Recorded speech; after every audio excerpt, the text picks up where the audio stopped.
Welcome to my show, Let's Talk About History. Today I'm here with Norwich's historian, Dale Plummer. And Dale has some events coming up in October that we're going to talk about, the Walktober. So everyone will know the dates if you'd like to attend these events. Thank you. Thank you for joining me, Dale. Oh, thank you. Okay, so in October, your calendar's full. You have a lot It's very full, yes. Okay. All right, let's start with October 4th, Friday. It is Downtown Freedom Trail Tour, City Hall, Ruggles Courtyard, 4 p.m. That's correct. Can you explain to me about David Ruggles a little bit and the trail? Well, the courtyard was named for David Ruggles, who grew up here in Norwich and became one of the real heroes of the Underground Railroad. He did most of his work in New York, New York, but probably used his local connections in part to help people with the escape from slavery. He estimated he had saved in a 7-year period about 600 people from slavery. So he did a remarkable job. He started here in Norwich. There's nothing in town was nothing in town to commemorate him. So when we cast the Freedom Bell, we decided to make a courtyard for it, and we would name that after David Ruggles. So the tour will start at the Ruggles Courtyard, which is right in front of City Hall. It has a stainless steel arch with the Freedom Bell that we cast right here for the Emancipation Proclamation celebration. And we'll walk up Church Street. We'll see several sites there going back to colonial times associated with black families here in Norwich, up to School Street and back downtown, and see some of the areas where there were a number of black businesses, for instance, downtown. I think very important African American history. You mean then or now? Then, back then. in the 1800s. Yeah, well, Wow. even in the 1700s. Yeah.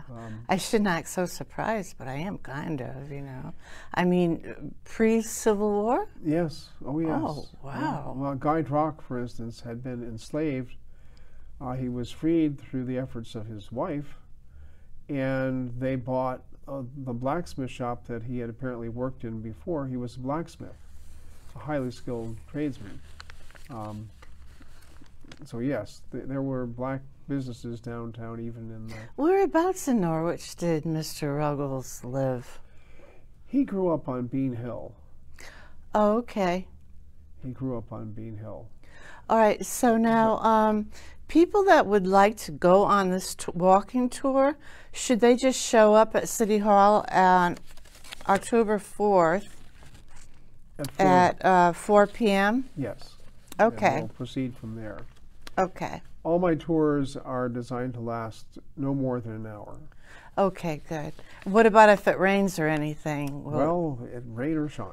Okay, all right. Bring your umbrella. Okay. All right, and then there's another event the next day, Saturday, October 5th, the arrest of Elizabeth Glendower Evans, Franklin Square at 1 p.m. Right. She was a early officer in the American Civil Liberties Union, and after the First World War was over, you had the Red Scare, you had meetings being broken up, you had people being imprisoned for no particular reason. This is sort of a panic that spread through the country, and Norwich was part of that too. What period was this? What year? I'd say 1920. Really? Yeah, 1919, 1920. Was this Prohibition period? Prior to Prohibition, this would have been in the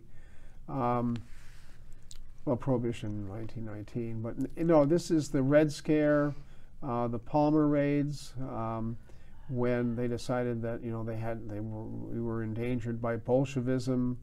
The Soviet Union had just been formed. There was a great fear of communism, so there was a particular effort to oppress people who were Eastern White European. or black. In particular, though, Russians and people who were, left-leaning, socialists, that kind of thing. So what was she arrested for? She came down to give a speech on freedom of speech. Oh my goodness! Yeah. The mayor of Norwich ordered her arrested. Oh gee! Yeah. Wow. So it was a very exciting thing. We have an excellent role player who used to work at Mystic Seaport, Carly Etter, who will be presenting that. Like street theater. Okay. And where do people meet on Franklin Square? We'll meet. Franklin Street. Well, right on the square. Oh, okay. By the Rotary. The Chinese restaurant is right Yes. across the street? Yes. Okay. All right. And the following Saturday, October 12th, there is Return of Oni the Postal Dog. Yes. That is at 1 p.m. Main Street parking lot. Right. Oni was the postal dog that he did errands during the war. Actually, Oni was in the 1880s, late 1880s, 1890s, up until 97 when he was killed. Probably the most famous dog in the world and the best traveled dog. Oh. He would ride with the mail sacks on railroad cars throughout the country. He was a little street mutt that had been adopted by the postal clerks at the Albany post office. And this little guy rode the mail trains. The mail clerks loved him because the story was that no train that Oni ever rode on wrecked, and train wrecks were quite common. Oh, so he at was that period. lucky. He was a He's good luck mascot. symbol. Yeah. He even lucky mascot. Yes, yeah. and they even took him to China and Japan. So he was an international traveler as well. And he enjoyed it, huh? Apparently so. He would be treated like royalty. He would arrive. He came to Norwich several times. He would arrive on the train. Someone would come down from the post office, take charge of him, take him around to visit the post office, the bulletin, take him home, be sure he was fed, and then the next morning, he'd hop the train, he'd end up, say, in Worcester or New London or Providence and keep going. Yeah. What kind of a dog was he? He was a little mixed breed, probably part terrier.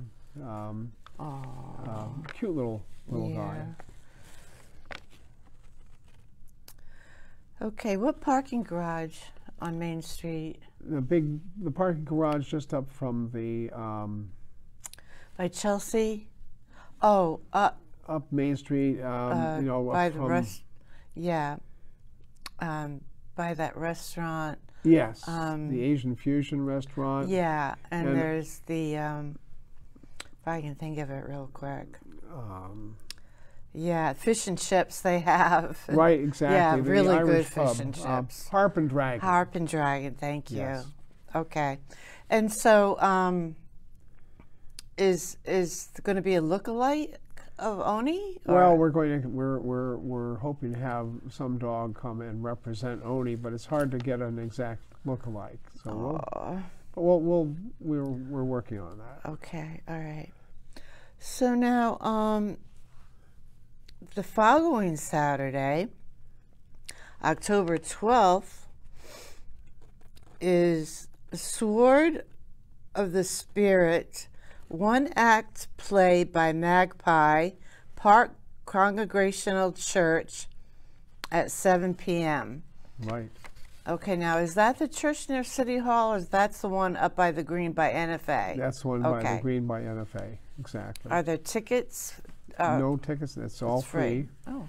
And it's very exciting. What Magpie is a duo. They're folk singers, but more than that. Terry Leonino and Greg Artsner, excuse me. They've been together for 50 years performing, and they have put together a wonderful one-act play based on the letters that John Brown wrote and his wife exchanged back and forth when he was imprisoned after the raid in Harper's Ferry. So it's quite exciting, and of course, a local boy, Aaron Dwight Stevens, was involved in the raid and was executed for his participation. So it's received rave reviews. It's very good. It's history, but it's in the words of John and Mary Brown. So it's very exciting, and we're hoping that people will turn out for that. Very nice. No charge. Sponsored in part by the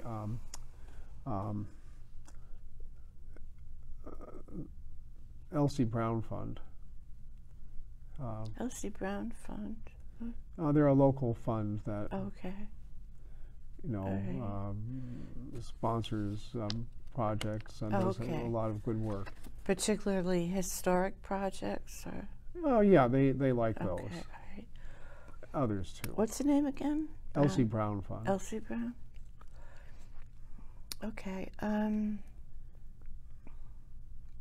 Okay, and then the following Monday, October 14th, we have Downtown Norwich Freedom Trail Tour, City Hall, Ruggles Courtyard at 2 p.m.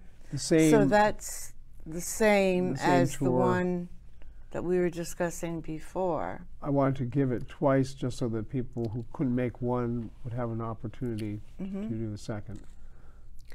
And then Saturday, October 19th, is the arrest, of Elizabeth Glendower Evans, Franklin Square at 1 p.m.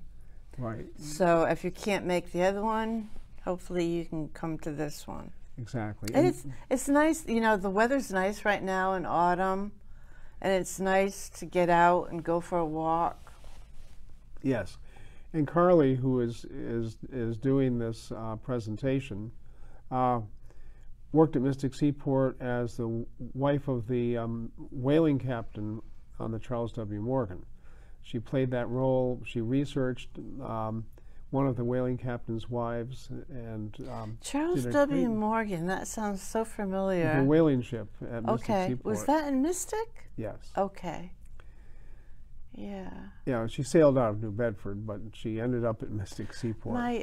My brother worked on one of the ships in Mystic a few years ago, like around year 2000, 2005.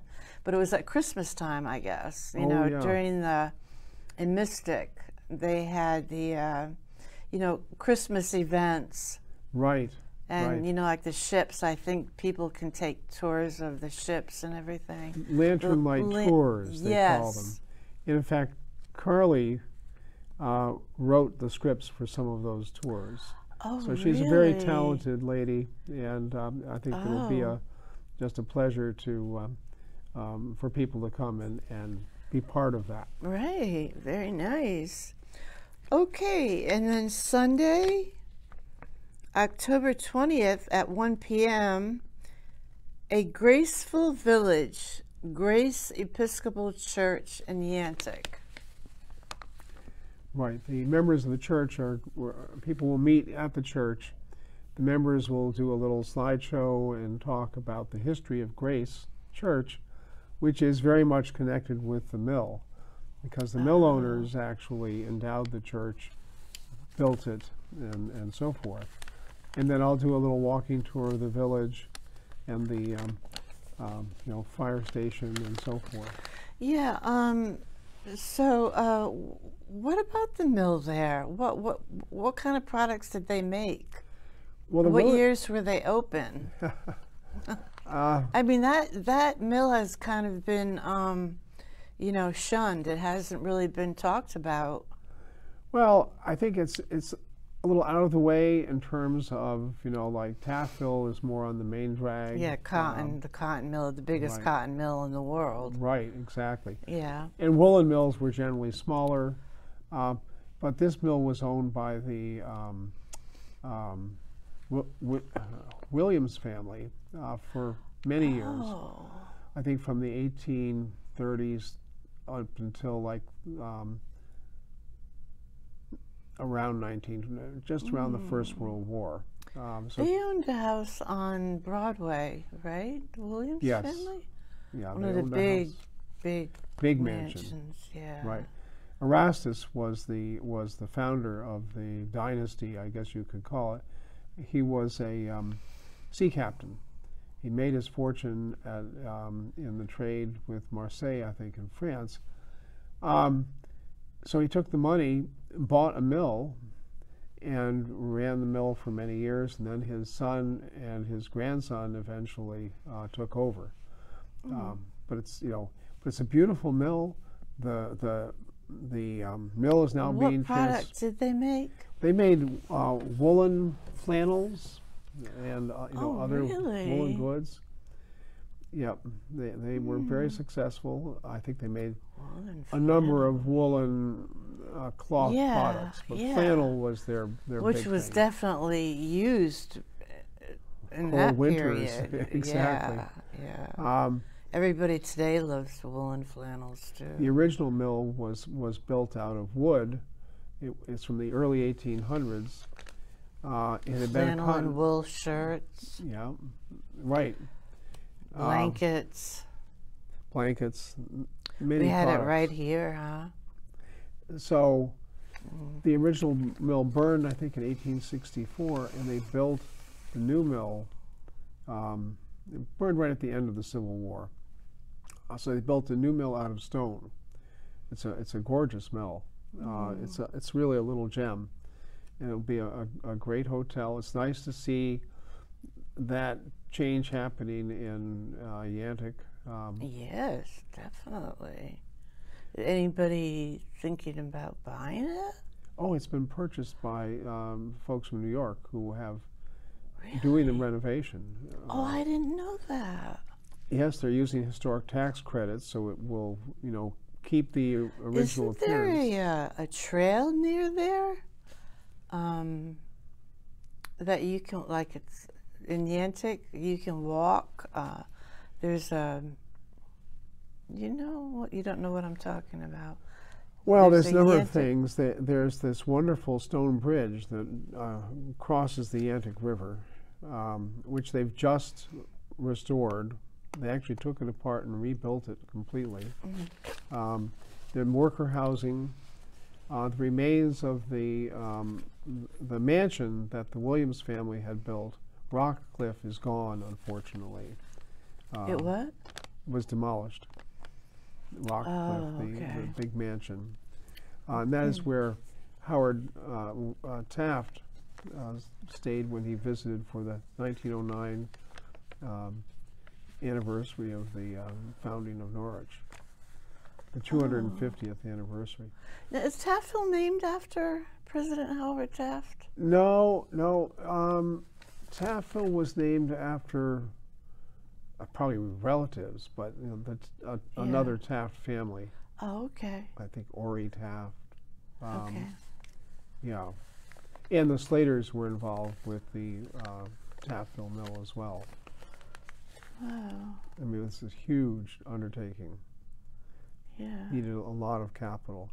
So this whole Walktober is a way of showing off what we have in the area, and we have such a fantastic wealth of things. I know. Now, these are only the walks that I'm involved in. I think there are about 40 total in Norwich, including the fish ladder and facilities on the Greenville side that's run by the Norwich Public Utilities. They have a couple of cemetery tours, including a ghost walk. They have Civil War tour of the Yantic Cemetery, another one that focuses on the Millionaire's Triangle, basically Broadway, Washington Street, up to Chelsea Parade, that area. We had all these very wealthy individuals living. Just a really great variety of tours that really give people an opportunity to explore the history, the very rich history of Norwich. Right. Yep. Definitely. So I know I'm going to say it again. The Reed and Hughes building is finally, yes, it's being renovated as we speak. And there's the truck that's lifting the workers to the windows. They're putting in new windows. And do you know when that's going to be done? I think it will be sometime next year. Okay. It takes a About long a year, time. Yeah. Well, yeah, for that especially, because that's really needs a lot of work. Well, and the thing is that it required a lot of planning to get to this point. Yes. The person that's doing it, or his company, are the ones that own the Warregan. They bought the Warregan from It Bruce is Becker. the same people that renovated the Warregan. Well, this is their successors. Bruce Becker, who renovated the Warregan, sold the Warregan a couple of years ago to David McCarthy, who has Heritage Housing. He has what housing? It's called Heritage Housing. Okay. And where is he located? I think he's Connecticut? down in Connecticut, yes, Okay. but closer to New York, Okay. Ridgefield area, Fairfield area. Yeah. But one of the things he discovered was that there are many people who apply to live at the Warregan who make too much money, because it's for people like me that have lower incomes. Yeah. Indeed. Yeah. See, there's an advantage to not being paid by the city. So, yeah, but and the all thing the work is, that you do. these people want to live downtown, and by fixing over the Reed and Hughes, So it's going to be nice. right, very nice. So He can say to them, "Look, we have a place right across the street, and Yes. some of those apartments will have spectacular." Like the top floor with the huge windows that let in the daylight. Oh. Yeah. It'll be and great. These are people that travel, and it's readily accessible to everything that they, might want to go visit or be a part of. That might want an apartment. I mean, to live permanently. That want to live permanently. But then there are other people that travel a little bit, maybe, Perhaps. Certainly, the advantage to living downtown is you're right near the post office, the library, the city hall, restaurants. The marina, Right. Mohegan Sun, Foxwoods. True. And, the big advantage is, remember Superstorm Sandy? All the lights went out all over the city. We had... When was that? It was about 10, 12 years ago. I don't It was know. a big thing. I don't remember that. Superstorm Sandy, the downtown was unaffected. I do remember that. It was on what? Unaffected. We still had power. We never lost any power Isn't that downtown during that amazing? big storm. Yeah. Other people were out for a couple of days. So, So there's going to be extremely nice apartments, maybe Yes. even luxury apartments. Any retail store down below or a little restaurant? I guess they're planning on the first floor will be retail space. Isn't that nice? I'm not sure if Yeah. they have anyone lined up at this I point, can't but it'd be a wait, so great that's little gonna be restaurant nice, or yeah. Or a something. little bar and restaurant, Right, maybe, for people that want I think there's room a for it. cocktail or, no. The little restaurants downtown now seem to be doing well. Yeah. Mostella's, Harp and Dragon. Harp and Dragon, I love their food there. Yep. The They have, Sunrise. Fish and chips, really Yes. good. Yeah, best. Yeah. the best I've had around here. No offense, but it's any other restaurant, but they do know how to make fish and chips. All right, Dale. So thank you. Thank you, Maria. I hope you enjoyed my show. There's events coming up in October, and thank you, Dale, for joining me today. I hope that you have a happy and safe Halloween. Thank you.